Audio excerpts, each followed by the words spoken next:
విజయవాడ బెజవాడ దుర్గమ్మకు శ్రీకాళహస్తి నుంచి పట్టు వస్త్రాలు సమర్పించిన శ్రీకాళహస్తి ఆలయ ఈవో చంద్రశేఖర్ ఆజాద్. ఆలయ మర్యాదలతో స్వాగతం పలికిన దుర్గగుడి ఈవో కెఎస్ రామారావు. శ్రీకాళహస్తి ఆలయ ఈవో బృందానికి వేద ఆశీర్వచనం అందించిన వేద పండితులు. అమ్మవారి ప్రసాదం శేషవస్త్రం చిత్రపటం అందజేసిన దుర్గగుడి ఈవో. భగవాన్ శ్రీ కాళహస్తీశ్వర స్వామివారి దేవస్థానం తరఫు నుండి 5వ రోజు ఈ రోజున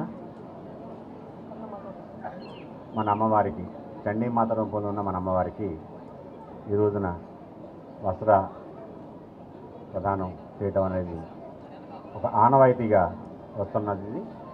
ఈ ఆనవాయితీ ఈ సాంప్రదాయం కొనసాగింపులో భాగంగా ఈ రోజున వస్త్ర సమర్పణ మా దేవస్థానం తరఫున చేస్తున్నాం.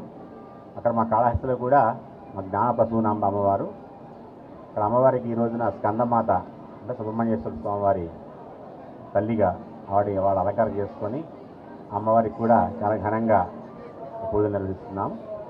సో మా మీడియా మిత్రులందరికీ కూడా చిరపరిచితులే కాళహస్తి వచ్చినప్పుడు తప్పకుండా మా దేవస్థానానికి రావటం, అదే రకంగా మనం కూడా ఒకసారి కలుద్దాం. అక్కడ కూడా తప్పకుండా మీరంతా కూడా ఈ రోజున మేము మా దేవస్థాన అత్యున్నత సిబ్బంది, మా వేద పండితులు, మా ప్రధాన అర్చక స్వాముల వారితో రావడం జరిగింది. మా చాలా సంతోషం, మా పౌరజనం సుకృతిగా భావిస్తున్నాం.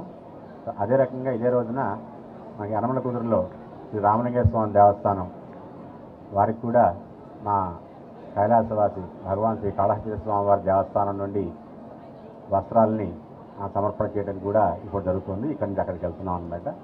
ఇది కూడా ఒక కొత్త వరవడికి, ఎందుకంటే ఇప్పుడు చూసి ఉంటారు మీరందరూ యనమల రామలింగేశ్వర స్వామి దేవస్థానం కూడా అత్యద్భుతంగా సిటీ అవుట్స్కర్ట్స్లో డెవలప్ అవుతుంది. దానికి కూడా ప్రజలు విశేషంగా వేలాదిగా వెళ్తున్నారు. సో అలాంటి దేవస్థానాన్ని కూడా హైలైట్ చేయాలనే ఉద్దేశంతో మా మంత్రి గారు, మా కమిషనర్ గారు అంతా కూడా అనడంతో మాకు కూడా ప్రత్యేకంగా అభిమానం ఉంటుంది ఈ ప్రాంతం వంటి కావడంతో వారికి కూడా వస్త్ర ప్రదానం అనేది చేయడం జరుగుతుంది. నమశివాయ.